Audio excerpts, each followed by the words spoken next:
Bonsoir à tous, bienvenue. Aujourd'hui, histoire extraordinaire, les Ougarites. Alors les Ougarites se trouvent en Syrie. La Syrie, où est-ce que ça se trouve? Vous avez le Moyen-Orient. Dans le Moyen-Orient, vous avez bien sûr l'Irak qui se trouve là. Vous avez la Turquie qui se trouve un tout petit peu plus haut. Et plus bas, donc si vous avez la Turquie là, juste un peu plus bas, vous avez la Syrie. Alors la Syrie est un lieu très très important déjà parce que ça se trouve à côté de la mer. Et cette civilisation des Ougarites, on va commencer à en parler vers 2000 avant Jésus-Christ. Les premières tablettes ne sont pas trouvées en 2000 avant Jésus-Christ, sont trouvées vers 1800 avant Jésus-Christ. Et il faut savoir qu'il y avait déjà des peuples qui parlaient de ce peuple-là. Ces peuples-là étaient les Égyptiens et les Hittitites. Il faut savoir que bien sûr, si on parle d'une certaine civilisation, bien sûr, il y a des influences des Égyptiens et des Hittitites. Alors, première chose qu'il faut savoir sur les Ougarites, quelles sont les villes très importantes chez les Ougarites? Une des villes les plus importantes, c'est très simple, c'est Dougarit. Alors, il faut savoir comment on a retrouvé cette civilisation. Ah ben, c'est une histoire assez curieuse. En 1928, qu'est-ce qui s'est passé? Il y a une personne, vous savez, elle marche à Ougarit. Tout à coup, elle marche, et c'est une personne qui vient de la Syrie, et elle trouve un tombeau.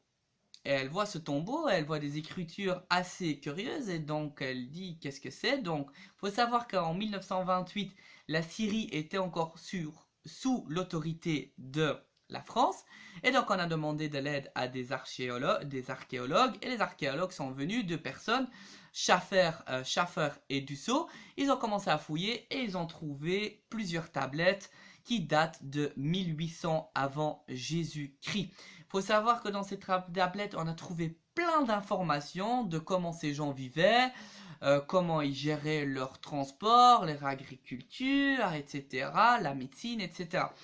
Il faut savoir aussi que les tablettes ont beaucoup influencé, et ça on l'a compris, influencé les Cananéens, et après les Cananéens, on a les Hébreux.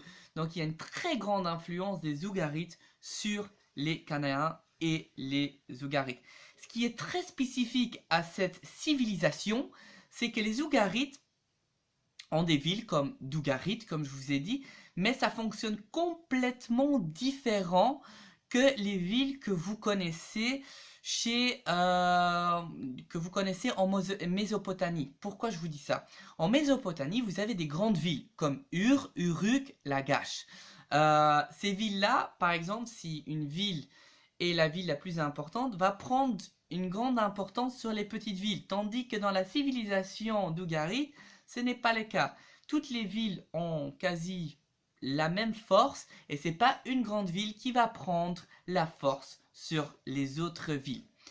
Un peu d'histoire sur les Ougarites. Alors, première curiosité, il faut savoir que les premières traces qu'on a trouvées dans ce lieu-là de la Syrie, c'est 6000 avant Jésus-Christ. Et si on parle de 6000 avant Jésus-Christ, on parle vraiment de l'âge de pierre. On est vraiment dans l'époque de la néolithique. Et là, on est vraiment très loin. Donc, on a déjà trouvé des traces de 6000 avant Jésus-Christ. En 2400 avant Jésus-Christ, je ne sais pas si vous avez entendu, la dernière fois, je vous ai fait une vidéo. Il y a Saragosse d'Akkad, un Akkadien qui va commencer à agrandir son empire. Et il va aller de l'Irak, qui est tout à fait là au fin fond, jusqu'à la Syrie. Donc, il va avoir une influence, bien sûr, des Akkadiens. En 2000, on trouve les premières écritures, bien sûr, des Égyptiens qui vont commencer à écrire sur ce peuple-là qui s'appelle les Ougarites. En 1800, avant Jésus-Christ, tout cela va être en grande partie repris par les Minoïens qui se trouvaient en Chypre. Et en 1500, les Égyptiens vont prendre entièrement contrôle des Ougarites. Donc les chefs vont être bien sûr les Égyptiens. Et il va même avoir un pharaon que peut-être vous connaissez. Un très grand pharaon qui s'appelle Dakanéthéon. Peut-être que vous le connaissez. C'est le premier pharaon qui a fait un culte monothéiste. et qui vénérait bien sûr le culte d'Aton, donc le culte du disque solaire. Mais bien sûr, je parlerai de la civilisation égyptienne dans une autre vidéo. Alors, il faut savoir qu'à un moment, les Ougarites, ils en ont vraiment à ras-le-bol de ces Égyptiens. Et donc, vous avez les Égyptiens là, vous avez les Hittites un tout petit peu plus haut, et vous avez les Ougarites qui se trouvent là en plein milieu. Et les Ougarites vont faire un petit coup de traître à les Égyptiens. Ils sont sous le règne des Égyptiens, mais ils vont demander de l'aide militaire à les Hittites. Et donc, qu'est-ce qui va se passer? C'est qu'à un moment, ils vont demander leur indépendance, ils vont se battre contre les Égyptiens, ils vont même avoir leur indépendance. Et bien sûr, il faut s'imaginer, les Hittites, qu'est-ce qu'ils vont faire? Ils vont demander une grande somme, donc beaucoup d'argent, pour l'aide militaire qu'ils ont fournie pour donner leur indépendance. Alors, donc ils vont être un peu sous la reine des Égyptiens, ils vont avoir un peu de l'indépendance, à un moment ils vont être en dessous de la reine des Hittites. Et dernière petite chose que je voulais vous raconter, quand est la fin du règne des Ougarites? Tout simplement, dans le 12e, 13e siècle avant Jésus-Christ, les peuples de la mer, on peut appeler ça les Vikings de cette époque-là, eux, ils ont massacré tout le monde, ça a été vraiment un grand massacre.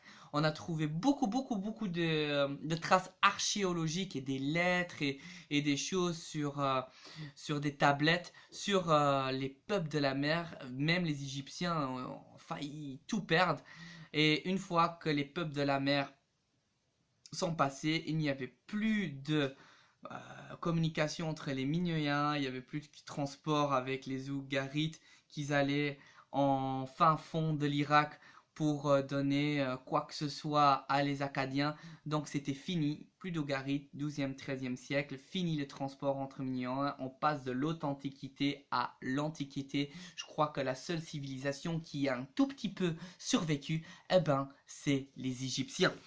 Alors, petite chose, à quoi ressemble une ville à cette époque-là? Chez les Ougarites, bien sûr. Faut savoir qu'une ville pouvait avoir même 90, juste pour vous dire, 90 chambres. Donc c'est pas des petits palais, on parle vraiment des palais.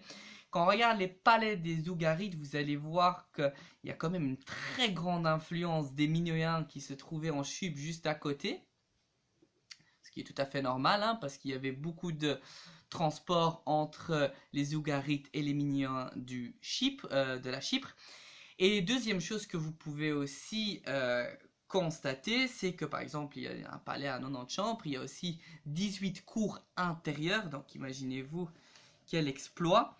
Il y avait déjà aussi des bibliothèques, on parle de quand même 2000 avant Jésus-Christ.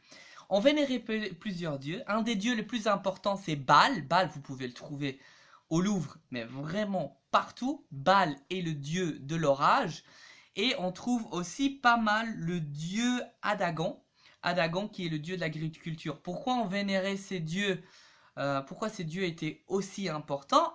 Tout simplement parce que l'agriculture et les orages à cette époque sont très importants parce que c'est de ça qu'on vit. Alors, dans cette époque-là, on avait déjà aussi des castes. Qu'est-ce que sont les castes? Donc aujourd'hui, vous connaissez l'élite, la classe moyenne et les gens pauvres. Tout simplement, tout à fait en haut, on avait les gens qui faisaient le commerce. Sur la deuxième place, on avait les agriculteurs. Et sur la troisième place, vous avez les esclaves, bien sûr. Alors chez les Ougarites, il y a quelque chose aussi de très curieux. C'est qu'il faut savoir que la langue uniforme à cette époque-là, ou la langue qu'on écrivait, ou la langue diplomatique, disons ça comme ça, c'est l'acadien. Mais les Ougarites avaient leur propre langue. Et toujours aujourd'hui, il y a plein d'archéologues qui se cassent la tête pour ce sujet-là, et ils essayent de comprendre d'où vient cette langue. Alors on a cru que c'était en fait une influence des Phéniciens, mais ça n'a strictement rien à voir. On a aussi vu qu'il y a une petite influence, ou il pourrait avoir une influence de l'écriture linéa A qui vient des Minoïens de Chypre. On a aussi vu qu'il y a de l'influence des Égyptiens, donc des hiéroglyphes. Et bien sûr, il y a aussi une très grande influence des Hittites.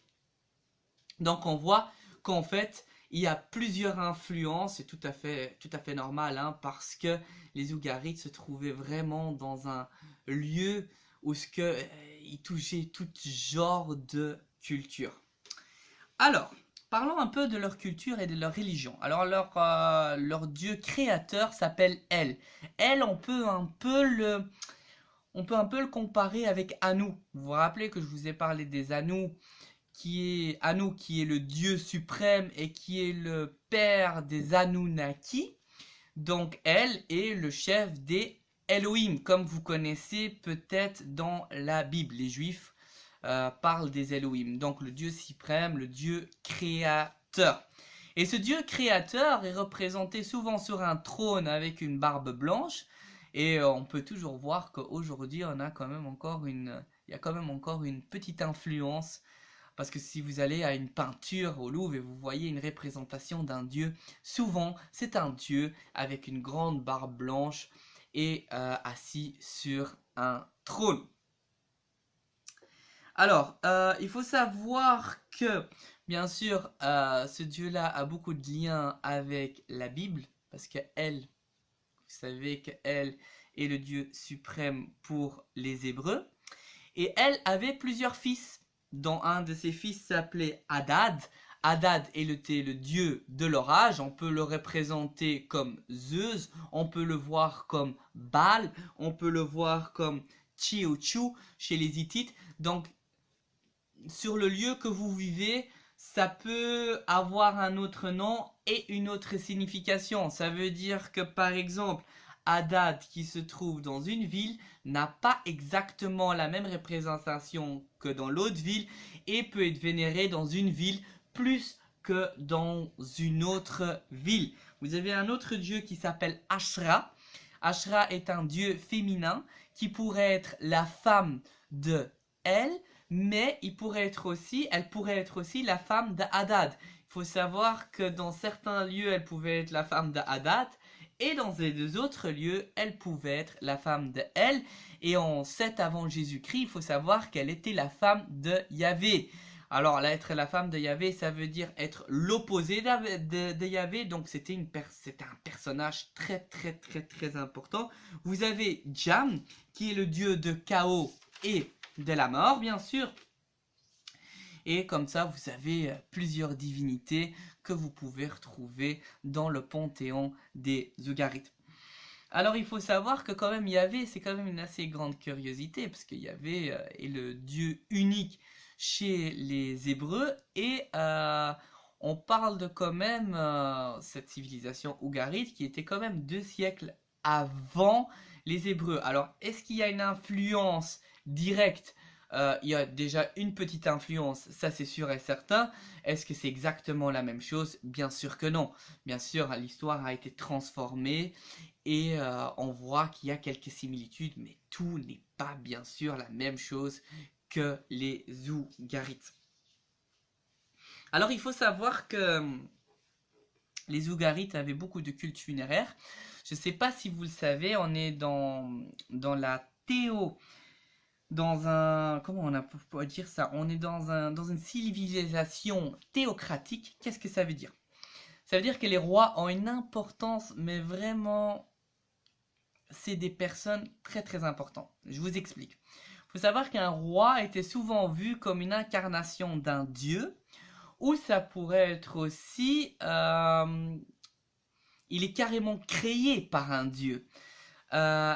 Ces êtres humains étaient très très importants, donc vous pouvez vous imaginer si un roi à cette époque-là décédait, c'était vraiment une catastrophe. Et on faisait des grands cultes funéraires pour ces personnes-là. Alors le roi, quand on faisait des cultes funéraires, on faisait des grandes choses. Donc il y avait des prêtresses, il y avait pas des magiciens, des musiciens. Il faut savoir aussi que chaque temple était toujours orienté de nord à sud. Aujourd'hui toujours, hein, je ne sais pas si vous le savez, par exemple la Notre-Dame est orientée est-ouest, le Sacré-Cœur est aussi orienté nord-sud, ça a toujours un peu de symbolisme. Il y avait un chœur, comme vous connaissez aussi bien sûr dans les cathédrales. Dans le chœur, juste à côté du chœur, vous avez des statues qu'on vénérait bien sûr à cette époque-là. Les temples ressemblaient à des ziggourats avec des escaliers. Bien sûr, le roi voulait avoir la connexion le plus proche avec la divinité et on croyait quand le roi mourait qu'il allait sortir comme un fantôme ou qu'il allait devenir un esprit. Donc c'était très important de l'avoir très proche de nous parce que c'est mieux d'avoir un bon esprit qu'un mauvais esprit. Et aussi, par exemple, pour la protection d'une ville, on mettait le tombeau du roi juste devant la ville. Comme ça, on se faisait protéger par ce roi qui est en connexion avec des autres dieux. Il faut savoir aussi, par exemple, il y avait beaucoup de sacrifices à cette époque-là. Le seul qui était légitime à faire des sacrifices, bien sûr, était le roi. Il n'y avait personne d'autre qui avait le droit à faire des sacrifices. Alors, il faut savoir qu'à cette époque-là, on était déjà des petits malins. On faisait déjà pas mal de choses à cette époque-là. Déjà, une des choses qui est très curieuse, on allait étudier déjà si les animaux qu'ils étaient anormaux, on allait aussi étudier les humains qu'ils étaient anormaux, on a déjà aussi étudié l'impuissance, on allait aussi faire des choses comme vous lire le futur. Et comment on faisait ça, je ne sais pas si vous le savez, ça s'appelle la pathoscopie. Et donc on étudie les foies, donc le foie des animaux. Et ça même vous pouvez le voir au Louvre. Il y a des petits fragments que j'ai trouvés au Louvre où ce que vous pouvez carrément voir qu'on faisait vraiment de la divinisation avec les foies des animaux. Alors on voulait aussi voir comment on pouvait guérir des morsures des serpents et plein d'autres choses. Et alors une chose extraordinaire, on étudiait déjà la numérologie. Donc on voulait voir comment étaient les constellations, les dates et toutes ces choses-là. Donc bien sûr, quand on y pense, il y a bien sûr une grande influence pour les Hébreux qui étudient la Kabbale, etc. Donc on avait déjà la numérologie à cette époque-là. Il y avait déjà des confréries. Et il y avait des confréries qui étaient hors de la juridication. Et donc, ils n'avaient pas le droit de le faire. Et donc, souvent, ils étaient habituellement 12. On peut dire un peu la franc-maçonnerie d'aujourd'hui. Donc, il y avait déjà des cultes secrets. On a trouvé des tablettes aussi sur ces choses-là. Et alors, dernière chose sur laquelle que je veux finir. Alors, ça, c'est quand même assez curieux, ça. Il faut savoir que chaque lieu avait un dieu très important. Tel dieu vénérait Baal. Baal a aussi été vénéré, était le plus important chef chez les Phéniciens. Et donc, on a tel dieu chez tel dieu. On avait aussi Yahvé qui était le dieu très important pour les Hébreux. Et donc, je veux vous lire un petit passage de la Bible. Le Dieu, El, le Très-Haut, aurait séparé le monde et les tribus et ses 70 enfants. Donc tout prend sens. Tout prend sens maintenant. S'il a séparé les cieux, bon, il a créé la terre et tout ça, et après il a créé ses 70 enfants. Donc on peut comprendre que sur plusieurs lieux, on vénère des dieux différents. Donc par exemple, les Égyptiens vont vénérer, disons, Isis, Osiris, Horus. Les Mésopotamiens vont vénérer Nirokshak, comment il s'appelle, Enki, Enlil. Les Ougarites vont vénérer Baal, Adagat et des autres. Donc tout dépend de quel lieu on vit. Et donc du coup on vénère le dieu qui nous correspond le plus. Mais faites attention, souvent les dieux sont les mêmes. Donc en fait c'est juste les noms qui changent. Par exemple, je vous ai dit, Saragosse d'Akkad, c'était un Akkadien. Et donc, ce personnage-là a exactement la même histoire que Moïse. Je ne sais pas si vous le savez, Saragosse d'Akkad, c'était un petit garçon qui vivait sur la terre sumérienne et qui était akkadien. Et donc, du coup, les Sumériens n'aimaient pas parce qu'on ne pouvait plus procréer des Akkadiens, donc on tuait tous les enfants. Et qu'est-ce qu'elle faisait? La maman de Saragosse d'Akkad, elle a mis l'enfant dans un petit panier avec de l'eau. Et donc, vous pouvez vous imaginer, le panier, il arrive dans une ville. Là, il va être grandi. Exactement la même histoire que Moïse. Là, il va partir avec les gens dans une autre ville. Il va délivrer le peuple. Puis il va arriver dans une autre ville où il va faire un sacrifice. Et là, tout le peuple va être délivré. Exactement comme je vous dis, la même histoire que Moïse. J'espère que ça a été un peu agréable. Je vous souhaite le meilleur, je vous souhaite une très bonne soirée et à bientôt. Bisous, au revoir.